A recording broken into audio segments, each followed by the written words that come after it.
इसके आगे के एपिसोड्स अगर आपने नहीं पढ़े हैं तो प्लीज़ पहले उसे पढ़ ले, जिससे आपको कहानी बहुत ही अच्छे से समझ में आएंगे। साथ ही आज का एपिसोड आपको कैसा लगा, पढ़ने के बाद एक लाइक और एक कमेंट करना बिल्कुल भी ना भूलें। और अगर आप इस चैनल पर नए हैं और अभी तक आपने इस चैनल को सब्सक्राइब नहीं किया है तो प्लीज़ सब्सक्राइब कर दीजिए। सृष्टि उसे थोड़ी दूर जाती हुई, मेरे पास आने की सोचना भी मत, ना तो मैं तुम्हें अपना पति मानती हूँ और ना ही मानूंगी। मैं आपको खुद को छूने का हक कभी नहीं दूंगी। सृष्टि की बातें सुन रुद्रा का चेहरा एक बार फिर गुस्से से कठोर हो गया।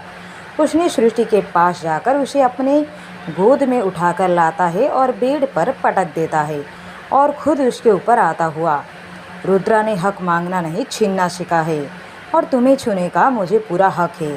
ये कहते हुए रुद्रा ने सृष्टि पर झुका तो सृष्टि ने दूसरी ओर मुँह करते हुए कहा, आपको हक छीन कर ही मिलेगा, क्योंकि आपने तो मांगना सीखा ही कहाँ है। आइए छू लीजिए मुझे, कर लीजिए अपनी हवस पूरी। सबके सामने तो रुसवा कर ही चुके हैं, अब ये जिद भी पूरी करके मार दीजिए मुझे। कहते हुए एक बार फिर सृष्टि रोने लगी।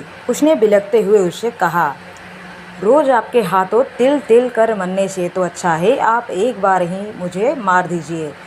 नहीं देख सकती मैं आपकी शक्ल, नफ़रत है मुझे आप जैसे घटिया इंसान से।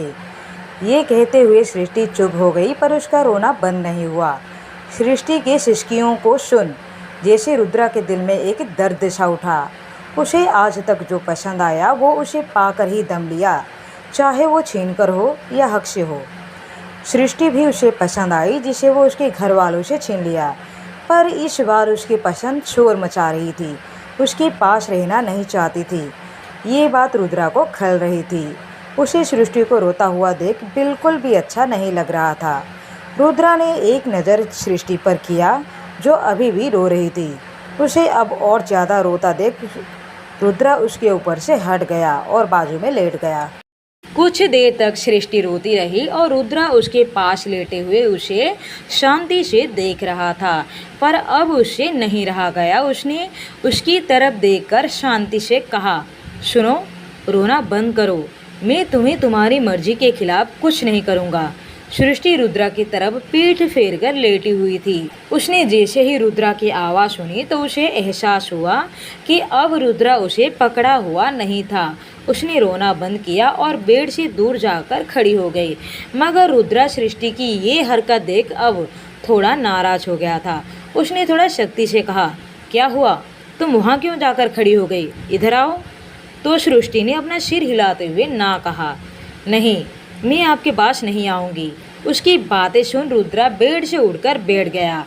अच्छा, इसका मतलब है कि तुम चाहती हो कि एक बार फिर मैं तुम्हें अपने गोद में उठाकर बेड तक लाऊं। सृष्टि ने उसकी बातें सुनकर ना में सिर हिलाते हुए, नहीं नहीं, मेरा मतलब है मैं आपके साथ इस रूम में नहीं रहना चाहती।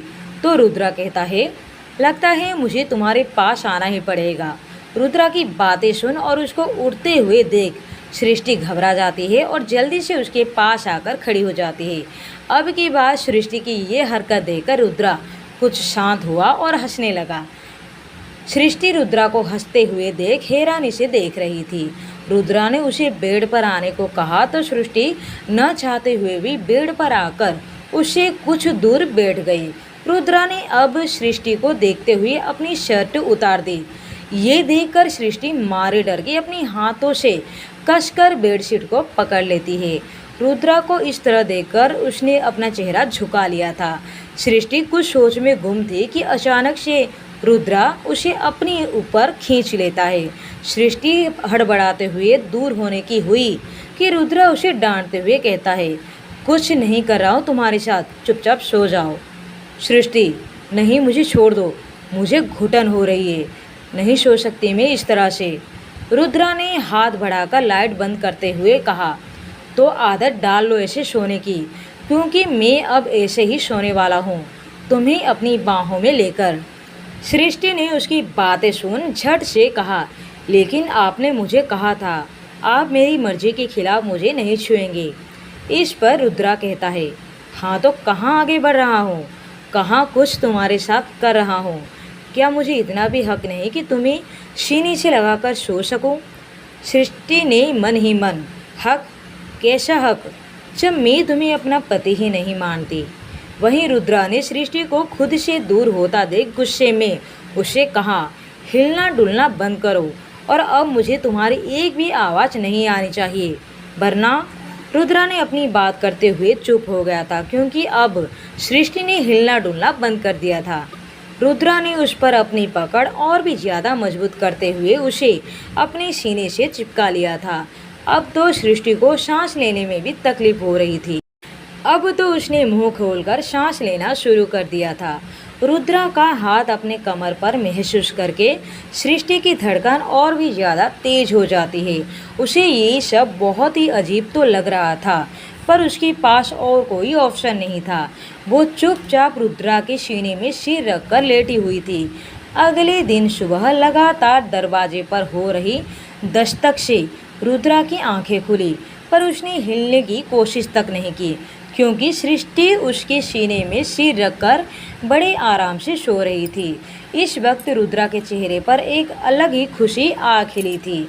आज की सुबह उसके लिए एक बहुत ही खूबसूरत सुबह थी, पर उसकी खुशी ज़्यादा देर तक नहीं रही, क्योंकि बाहर से एक तेज आवाज़ रुद्रा को सुनाई देती है, रुद्रा भाई बाहर आओ।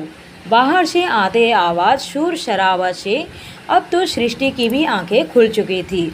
सृष्टि घबराते हुए उठकर बैठ गई। वहाँ रुद्रा भी उठ बैठा। रुद्रा ने लाइट ऑन करते हुए कहा, सो जाओ, अभी सिर्फ 4 बजे हैं। सृष्टि ने उसे बेड से उठते हुए देखा। उसका हाथ पकड़ते हुए बड़ी मासूमियत के साथ पूछा, आप फिर से मुझे इस कमरे में बंद करके जाने वाले हैं? उसकी बातें सुन रुद्रा पलटकर उसे देखता है।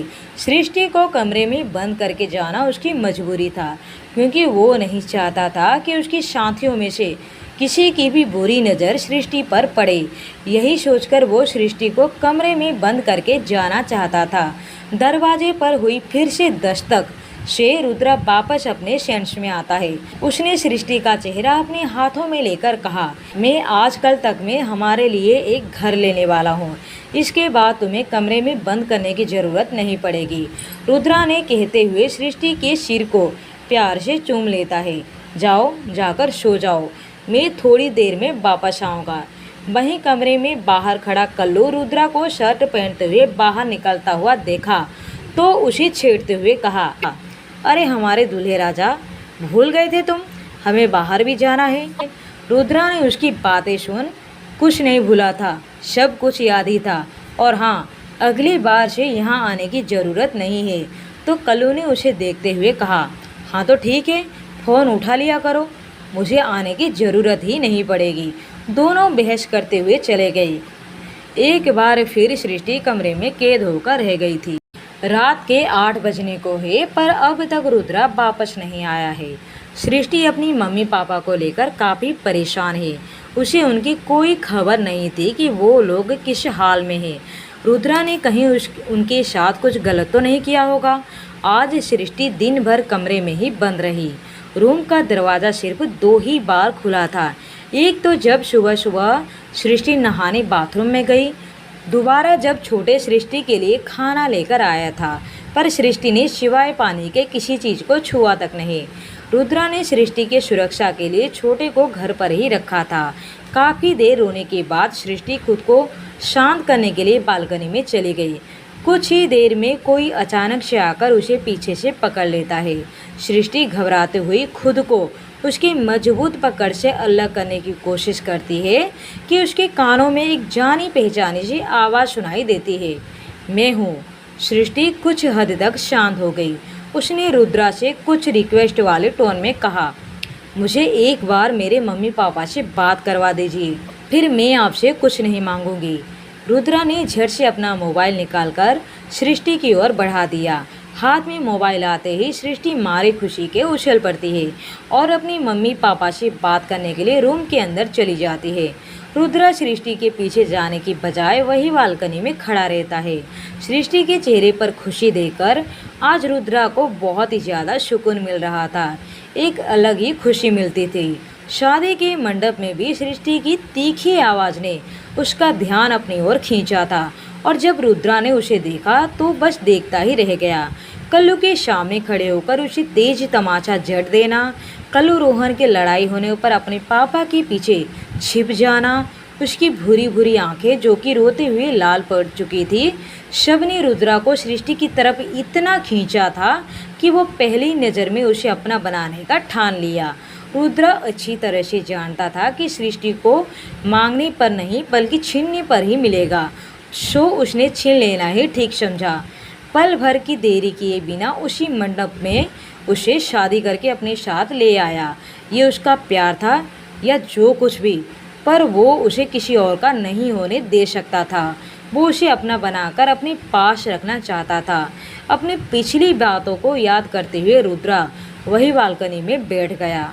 कुछ देर बाद सृष्टि अपने घर वालों से बात करके बालकनी में आकर रुद्रा को उसका मोबाइल उसे वापस करती है।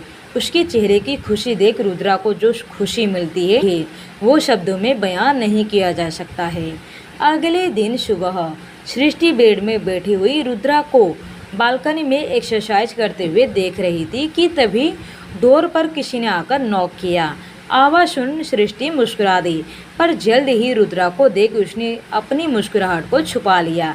इधर जब रुद्रा आकर दरवाज़ा खोला कि सामने छोटे खड़ा था, उसने मुस्कुराते हुए कहा, तेरा साला आया है अपने दीदी के पग फेरा के रस्म के लिए। रुद्रा ने तौलिए से अपने पसीने को पोंछते हुए हैरानी से पूछता है, क्या? रुद्रा ने एक नज़र सृष्टि पर किया, फिर छोटे से कहा, उसे ऊपर भेज दे। छोटे ने हाँ कहा और वहाँ से चला गया। रुद्रा ने एक बार फिर सृष्टि पर नज़र किया और इशारा करते हुए उसे अपने पास बुलाया। सृष्टि अपनी जगह से उठी और रुद्रा के पास जा खड़ी हुई। वो सोकर उठी थी, इसलिए उसकी जुल्फ़े बिखरे हुए थे। रुद्रा ने उसके जुल्फ़ों को ठीक करते हुए पूछा, ये पग फेरा क्या होता है? कुछ कहने से पहले ही सृष्टि ने उसके हाथ को खुद से दूर किया। ये देख रुद्रा को गुस्सा आ गया। उसने सृष्टि के कमर पर हाथ रखकर उसने अपनी ओर खींचता हुआ, अब बताओ। सृष्टि ने अपने दोनों हाथ को अपने सीने से लगाए, अपना चेहरा ऊपर करके रुद्रा की ओर देखती है और जल्द ही अपनी नज़रें झुकाए बोलती है, शादी की बात की रस्म होती है जिसमें लड़की अपने मायके जाती है। रुद्रा ने उसकी बातें सुन झट से कहा, तुम्हारे घर वाले तो इस शादी को मानते ही नहीं है, फिर रस्म काहे का? तुम कहीं नहीं जा रही हो।